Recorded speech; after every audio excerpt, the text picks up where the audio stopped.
وَإِذْ قَالَ رَبُّكَ لِلْمَلَائِكَةِ إِنِّي جَاعِلٌ فِي الْأَرْضِ خَلِيفَةً قَالُوا أَتَجْعَلُ فِيهَا مَن يُفْسِدُ فِيهَا وَيَسْفِكُ الدِّمَاءَ وَنَحْنُ نُسَبِّحُ بِحَمْدِكَ وَنُقَدِّسُ لَكَ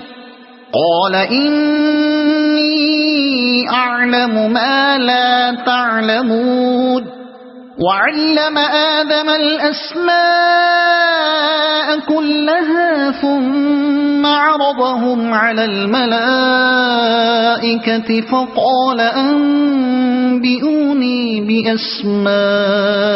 هَؤُلَاءِ إِن كُنتُمْ صَادِقِينَ